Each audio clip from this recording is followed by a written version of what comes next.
It's good to see you, and I'm excited, I'm nervous, and I'm scared, but I brought a friend, and she's going to relieve me of some of those anxieties. Her name is Becky, she's my neighbor, and one of the reasons when I went on this trip, I thought, oh good, I get to meet my neighbor, and maybe I'll get to know her better. And it was truly a blessing getting to know her. She's a very gracious person, very kind and loving and compassionate, and all of those fruits of the Spirit that we heard earlier. And when I read her testimony, she shared earlier, so she's a little bit more accomplished at this than I am. This is my first time, and it's really nervous up here. But Becky, share with us, and I'm sure that you're going to be blessed with her words that she has to share from her viewpoint of the trip and her life.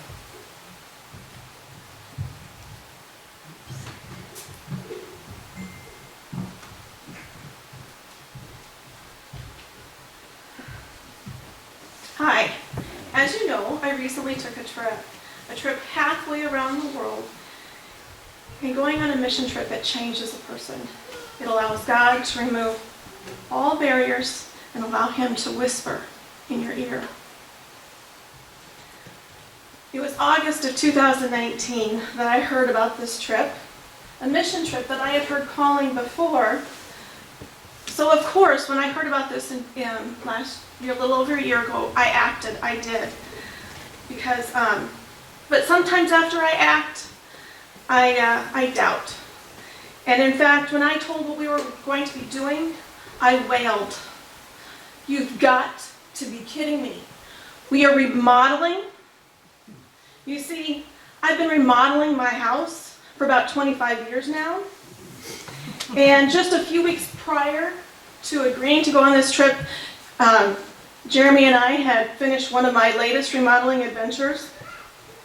And I mean, really, Jeremy finished this remodeling because moving, even blowing up the house, had been mentioned on several occasions during this last remodel. So, and now God asked me to travel halfway around the world to remodel again. I no longer doubted my decision, but I screamed at God, please, please don't make me do this. Well, ask and you shall receive. God granted me several reasons that would give me an excuse not to go on this trip.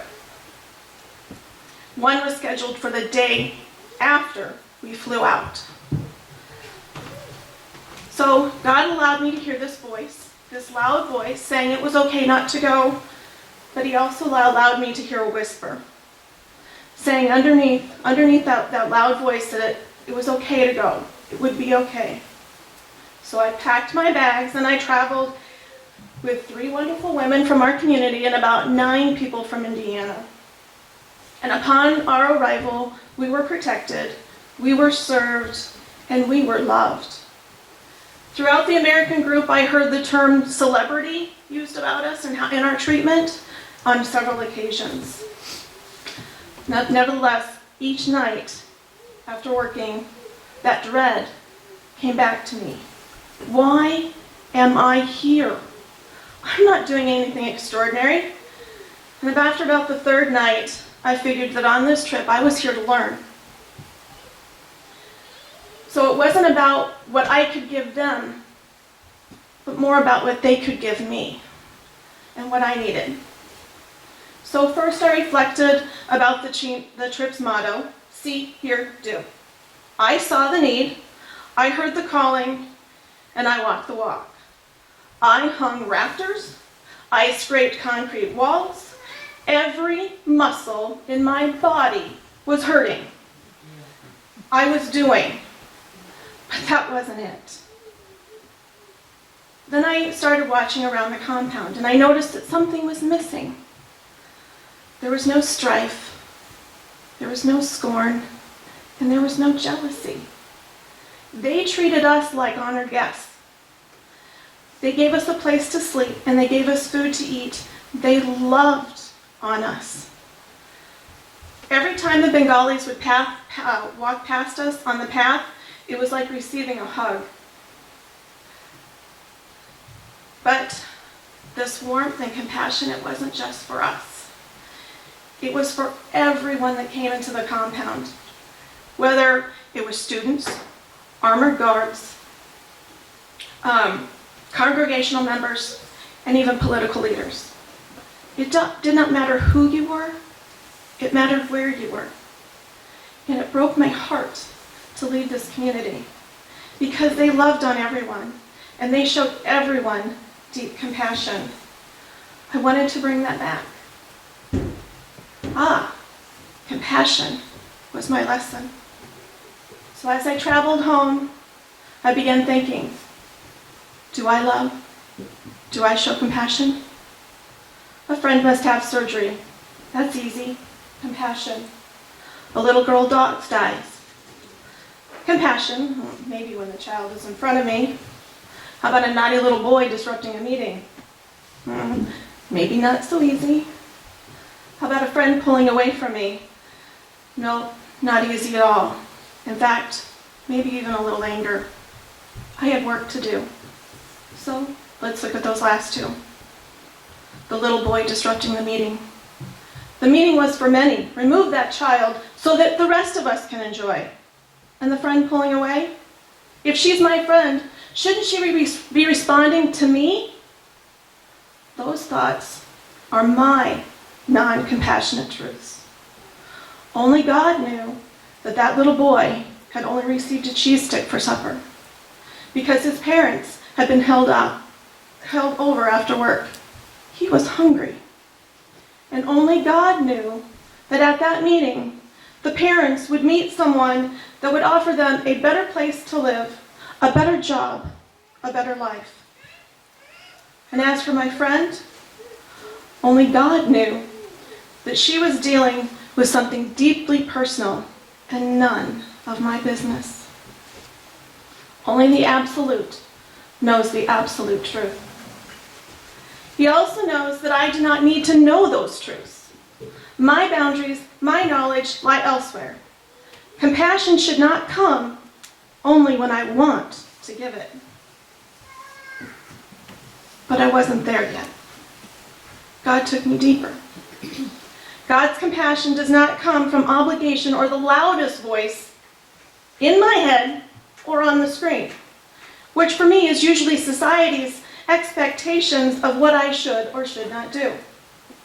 My truth, my lesson is to find God's whisper among the world's chaos, because with God's truth, with God's true love, He gives us the choice of what to do. My task is to see through Satan's chaos, especially when centuries and centuries of shoulds and should nots begin twisting and contorting my thoughts and actions so that I cannot listen. Listen to God's will and purpose for me, which is probably different than God's will and purpose for you. And that's okay. Finally, I thought, I've obtained my true lesson. Learning never ends. Just ask a teacher. Less than 24 hours before I shared this particular story the last time, God continued. I received a phone call informing me about a tragic event. Instantly, my gut reacted to see, hear, do.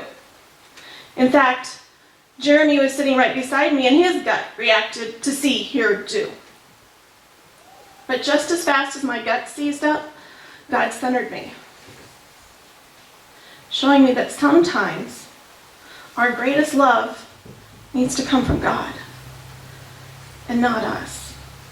Listening to God does not mean to listen to my ego, my agenda, or even my grief. Listening to God does not mean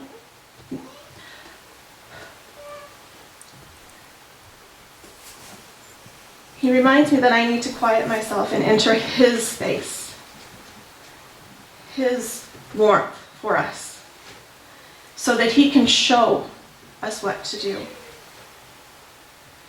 And if all he asked me to do is to pray, then I must pray and be satisfied.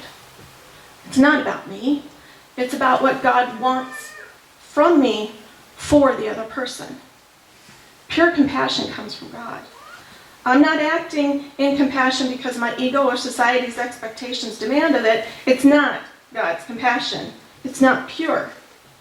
It's best just to pray. And I'm sure all of you have had personal lessons as well. You know, this is a hard lesson, or lessons are hard to learn.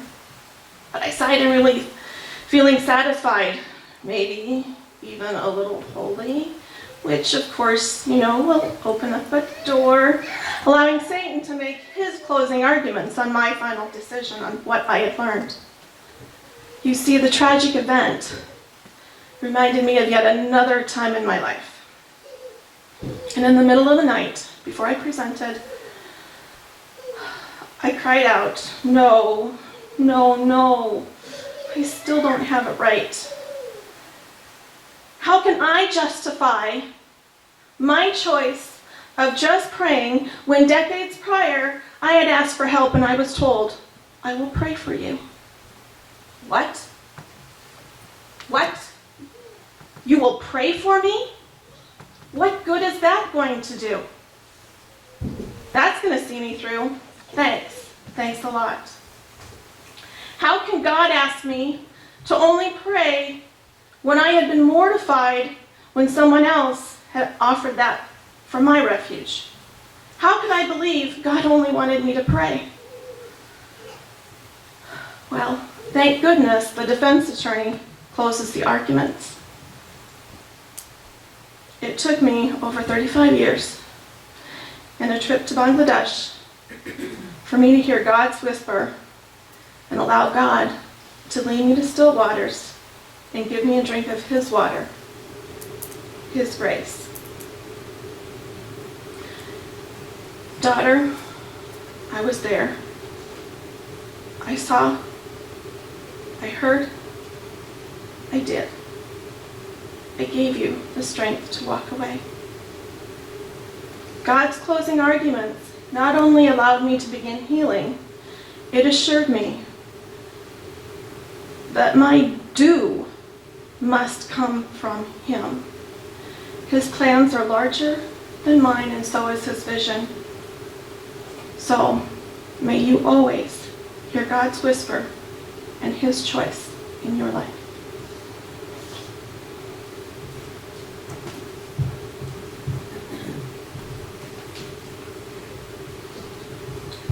Thank you, Becky. You are amazing and a really great friend. And thank you for coming and helping me today. And I'm nervous. I gave a little testimony in Bangladesh. We had church every night, and the Samaritans had it. And I was so scared. I just said, "Well, let's do something good." So I said, "He is the King." So I would like you to say that with me. He is the King. The King is coming. And one of the reasons I believe in mission trips and going to serve and get yourself out of your own selfishness is the Great Commission that's in Matthew. And I'm just going to read just a part of it. It's a little scripture verse that's been convicting me for many years, and all the many times Dean and I have traveled to Mexico, which is many, while we lived in Southern California, and also to the Philippine Islands and a couple other countries. But Matthew 28:19 says this: "Go therefore and make disciples in all nations, baptizing them in the name of the Father and of the Son and of the Holy Spirit, teaching them." And your world can be your backyard, it can be your neighbor, it can be your city, it can be your classroom, it can be where you work, where you go every day. This first picture took place in January and February. I don't even remember the dates we left, do you? Around the 20th or 23rd. Becky, Nikki, Lucy, and Andrea were from Marion. We joined another team from Indianapolis, Indiana. And we did not meet them in Indiana because Nikki said the tickets are more. So we said, okay, we'll go to Chicago and then we'll meet them in Istanbul, Turkey. Voila, we actually did. It's a little chilly where we were in the airport, so I look a little nervous and scared there also. We're going to build a school, and it didn't happen to be a remodel. It was a brand new school that we built. So I think Dean should have been on this trip instead of me. He's the builder and has more strength and knows what happens in a building. And I just kind of followed along. And Becky is an amazing physical worker. She outdid me about 3 times, but we had a lot of fun. I'm going to give you a little geography lesson about where Bangladesh is. If you look in the black circle, that's Bangladesh. The big country beside it is India. Above it to the left is Nepal and Guwahati, and Burma is to the right of it, and then you have the Indian Ocean. In about the size of Iowa, there's approximately 161.4 million people in Bangladesh. That's a lot of people for a little territory. As you're passing through to the airports, in the airport, you'll find beautiful, beautiful mosaic artwork.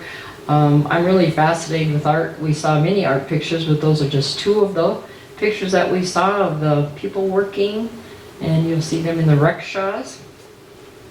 And we did travel by rickshaw more than on one occasion. This is a souvenir I brought Dean. Becky and I think we went into the city. We went around the city. We went to dinner one night, ended up at a Chinese restaurant and shopping. And yeah, we got to, that's our taxi, okay? When I got to know Becky, it was usually in the dining room or when we were working in the same room or having devotions. This was the first day. They gave us a screw gun. Did you work on the screw gun part? Okay, I think Nikki did. And by the time they gave me the screw gun, they said, make sure you get those screws in the board straight, Lucy. I said, okay. Here we are troweling in the building. They do it kind of backwards compared to how we build buildings here. We have sheetrock, we drywall, we tape it, we mud it, and then we sand it a couple times, repeat that process several times. There, it's kind of like concrete on the walls, and then they give you this kind of like plastery, gluey stuff, and they say, okay, smooth coat it. So we're going like this. Oh, it's too thick. Oh, it's too thick. Okay, we'll get it right one day, Becky. But we had several rooms to do. Thank goodness there were quite a few people and a few better than us, but we got it done. This is on our, actually we took a van to go eat this time. This is the guy in the middle wanted to take a picture with us 4 lovely ladies, because most churches bring men to a building construction site, not ladies. But from Marion, we brought 4 ladies, and he thought that was pretty nice, so he went with us. In the far left corner, you'll see us in the garden of the compound, of the Church of God compound. It's actually a very big compound. They have a lake, they have a rice paddy field, they have another school on the side of a fence in the first church that they built years and years ago. And you'll see some of the local workers, they call them Bengalis. This brick wall is what we're going to tile. So they don't tile it like we do here, set up, it's like you start with this really rough brick wall, and then you're gonna, here on the left side of the picture, that's the wheelbarrow, sack with some sand in it. Then they're gonna make a little circle like a campfire with the other thing and mix it. And we actually hired some tile guys that knew what they were doing. And on the right side you can see the finished product. It actually turns out pretty good, starting with a rough brick wall, so we were impressed about how they finished it up. We sanded a lot, and we sanded a lot. We sanded so much, our necks would start to hurt and ache. So I think Becky was on the scaffolding, and Andrea was on a chair, and I was on the bottom. We just made back rubs happen occasionally. This is near the construction site, nearly completion. Do you remember how many rooms there were, Becky?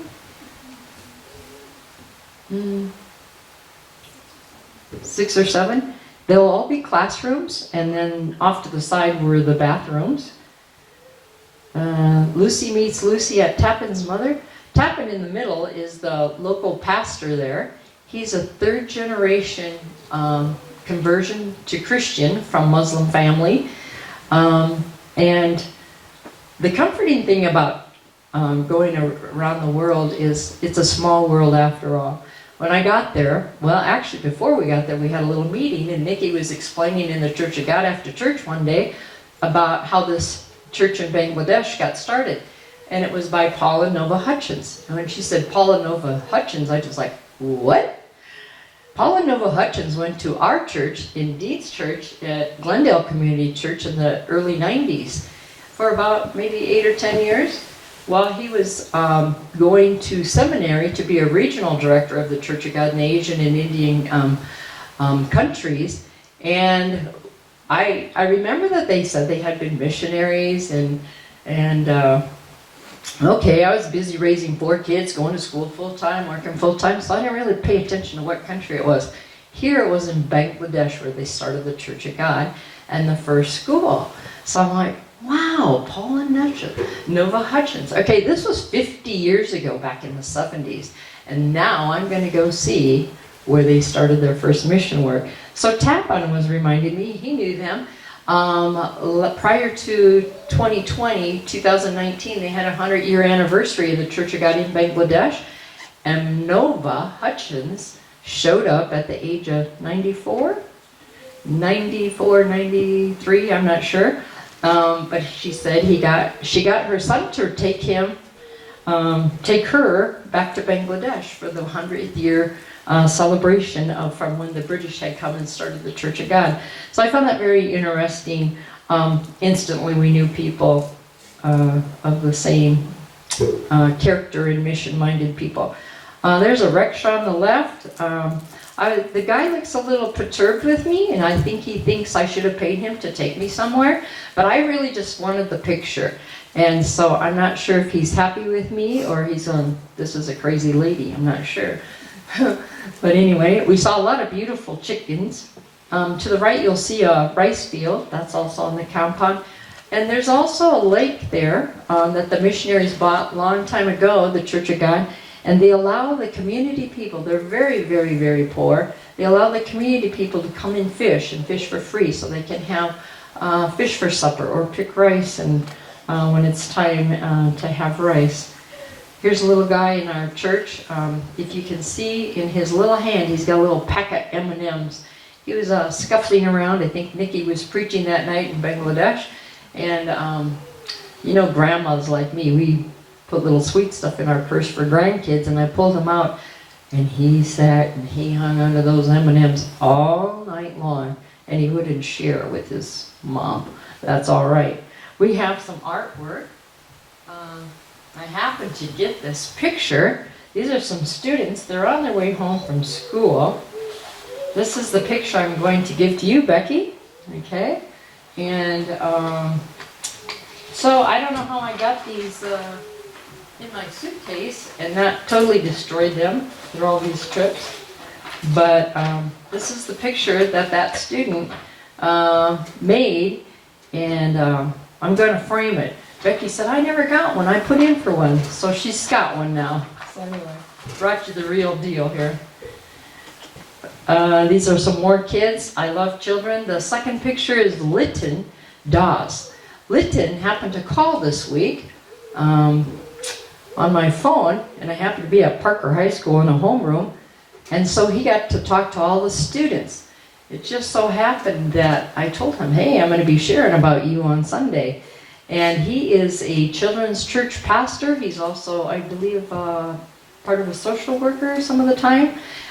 He is without a job since the pandemic started, approximately in February, March. His job fed himself, I think he had a brother, and his mother, and his grandmother. So I think they're eating rice about 3 times a day. And at the end of the conversation, I said, how are you? How are you doing during the pandemic?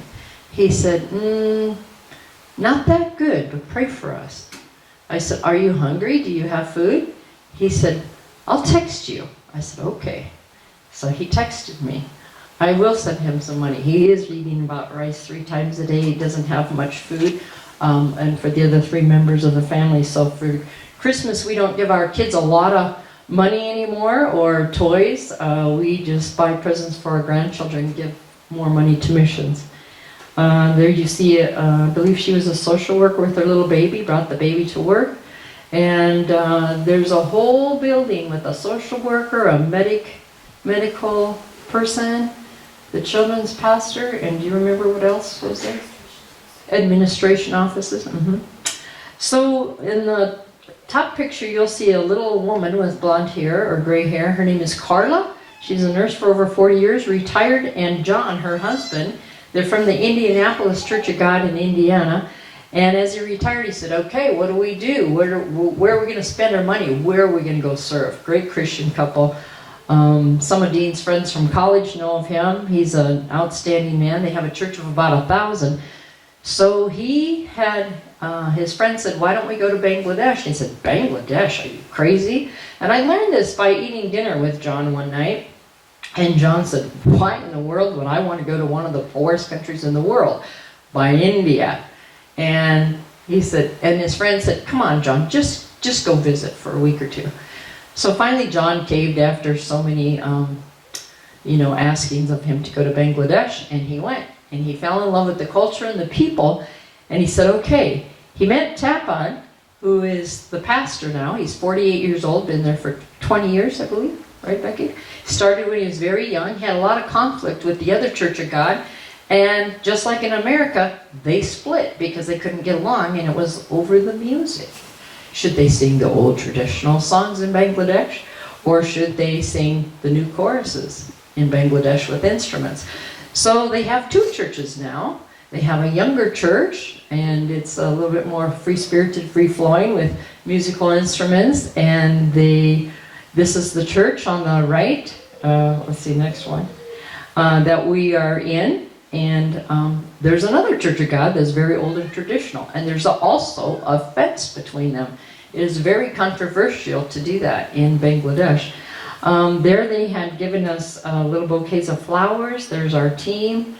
And do you remember what were in those folders? I think it was information on Children of Promises or the ministries of the Church of God that all take place on the compound there. This is Becky's room. Every night we went to bed. Zip it up. No, first you let down the net, then you zip it up or whatever, and you're going to sleep in a mosquito net so that you won't be bitten by mosquitoes. They were very gracious to us. Even when we were working, they would take spray and spray for mosquitoes in and out of our rooms several times a day and in the evening while we were eating supper. I think I only saw 2 mosquitoes the whole time in my room, if that. So. The friend in the middle visited us often. Once in a while, would run down the walls. You'll see a net there. Their biggest sport in Bangladesh is badminton.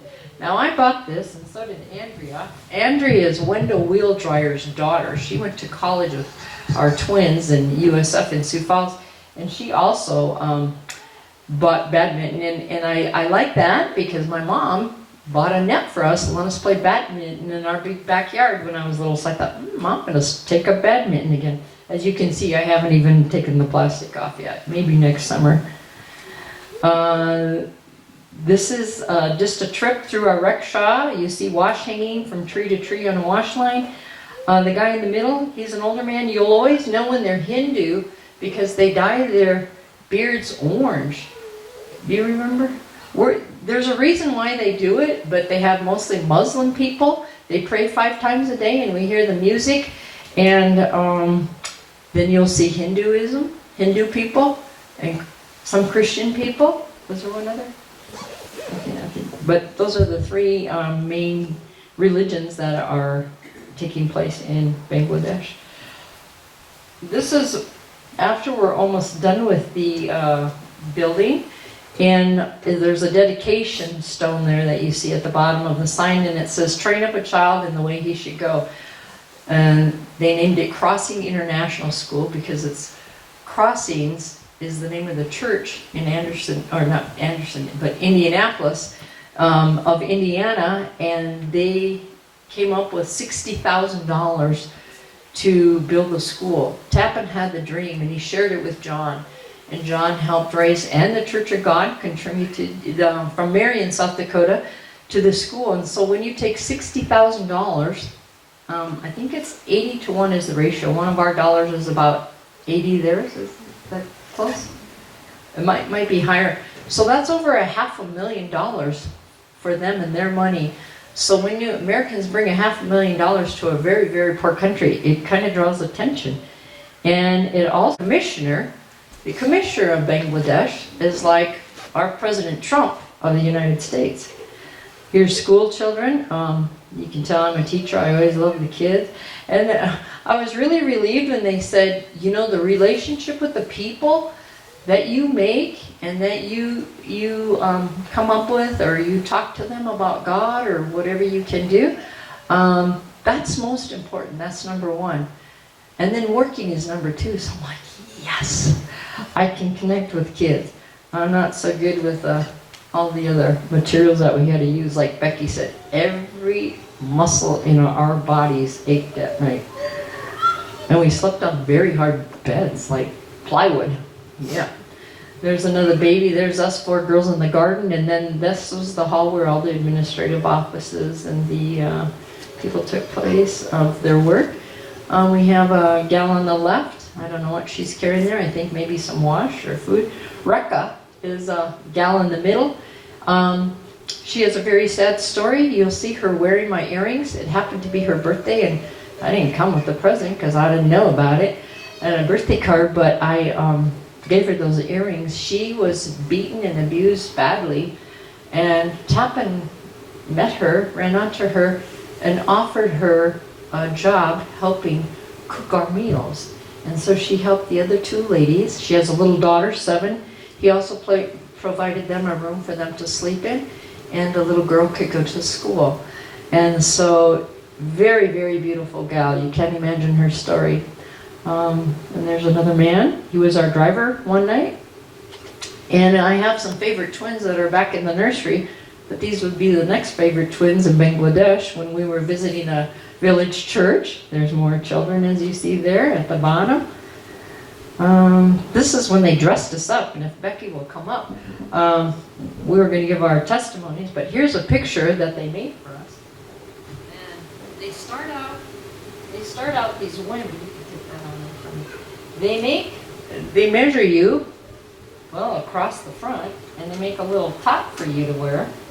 Looks like this, okay? And then you're supposed to, they hand sew all the hook and eyes, and they're putting this on you. And then they give you a skirt, kind of like with a drawstring, and you're supposed to pull it shut. And then they wrap you up, and wrap you up, and wrap you up. And let me show you how much material they use. Can you go that way? Well, there's a pleat here. Okay, so I didn't take the pleat up, but as you can see, that's a lot of material to wear on a really hot day, right? I asked Becky, I said, Becky, did you ever try to put this dress back on? Nope. And 24 hours, they had us ready by the next evening for service. And they sewed the men's, what did they call it? It's a long dress. It's their shirt, and then the white pants. So that's what the men wore. So that was our little picture before our dedication. This is the commissioner. Very, very quiet, humble man. Very powerful in Bangladesh. We had the privilege of going to his palace the next day before we took off. And he's very pleased with the school and what the Americans have brought to the community and to the country. The name of the school is Crossing International School, complete English medium school under British.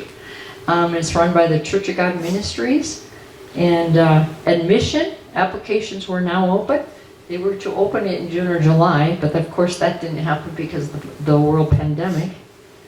But the next morning at 7 a.m., we went there on the rickshaws again. It's only about 5 minutes away from the school where we built. They were very, very pleased when they toured the school. And they had this poster made from the night before picture, and it said, "Welcome to DC's Palace." Okay?